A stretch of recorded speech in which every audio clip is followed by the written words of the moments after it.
आजकल हर जेब में स्मार्टफोन है। आप अपने फ़ोन में इमरजेंसी अलर्ट को ऑन करके खतरे के दौरान अलर्ट पा सकते हैं।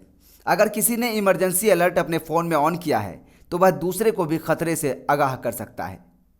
ऑपरेशन सिंदूर। भारतीय सेना ने ऑपरेशन सिंदूर के जरिए पहलगाम के आतंकियों को करारा जवाब दिया है।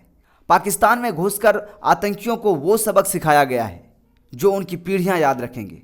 आपके पास भी आज कोई दिन में मैसेज आया था इमरजेंसी वाला, जिसमें एक बार फ़ोन में हिंदी में मैसेज आया था और एक बार इंग्लिश में आया था। ऐसे मैसेज आज बहुत सारे फ़ोनों पे आए थे और दिन में 2 बार आए थे और 2 बार बिप करने के बाद ये मैसेज ऑन हो गए थे। ये एक ट्रायल वर्जन मैसेज था। इमरजेंसी आपातकालीन स्थिति में आपके फ़ोन में इस तरीके के मैसेज भेजे जाएंगे। ये एक ट्रायल वर्जन था। इन फ्यूचर अगर इंडिया में कोई भूकंप आता है, सुनामी आती है या फिर कोई टेरर अटैक होता है तो आपके फ़ोन में इस तरह के अलर्ट के मैसेज भेजे जाएंगे। तो आप आगे फिर ध्यान रखें कि ऐसा मैसेज अगर कोई आता है तो आप अलर्ट हो जाइए।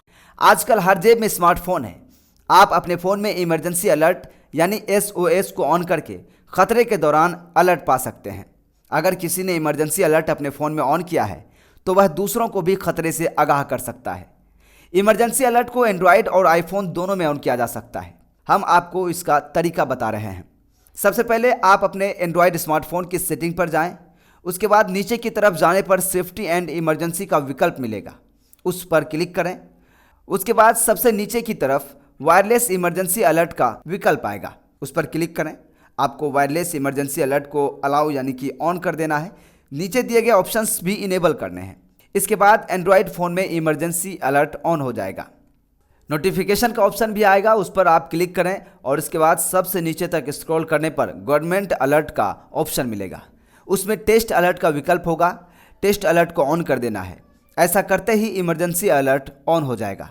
इमरजेंसी अलर्ट का फ़ायदा यह होगा कि भविष्य में जब कोई सिचुएशन आएगी जिसमें नागरिकों को आगाह करना होगा और सरकार नागरिकों को आगाह करने के लिए इमरजेंसी अलर्ट भेजती है तो वह आपको भी मिलेगा। यही नहीं, आप बाकी लोगों को भी आगाह कर पाएंगे। दुनिया के कई देशों में सरकारें ज़रूरत पड़ने पर ऐसे अलर्ट्स अपने नागरिकों को भेजती है। जब भी यह अलर्ट फ़ोन में आता है तो पूरी स्क्रीन पर नोटिफिकेशन मिलता है। एक बीप का सायरन भी सुनाई देता है। फ़ोन साइलेंट मोड में हो तब भी आवाज़ आती है। इमरजेंसी अलर्ट को लेकर भारत में एक और तरह की टेस्टिंग हो चुकी है। साल 2023 में अक्टूबर महीने में भारत सरकार की तरफ से टेस्टिंग की गई थी। तब नेशनल डिजास्टर मैनेजमेंट अथॉरिटी यानी कि NDMA ने भारत के कई मोबाइल यूजर्स को एक इमरजेंसी अलर्ट भेजा था। वह एक फ्लैश मैसेज था जो खास टोन के साथ तमाम एंड्रॉयड और iOS यूजर्स को भेजा गया था। तब सरकार ने कहा था कि वह आपदा के दौरान लोगों को अलर्ट भेजने वाले सिस्टम की टेस्टिंग कर रही है। इसके अलर्ट लोगों को न सिर्फ युद्ध के दौरान बल्कि बाढ़, प्राकृतिक आपदा, सुनामी, भूकंप जैसी परिस्थितियों में भी जागरूक कर सकते हैं। इसलिए आप भी अपने फ़ोन में सेटिंग ऑन कर लें।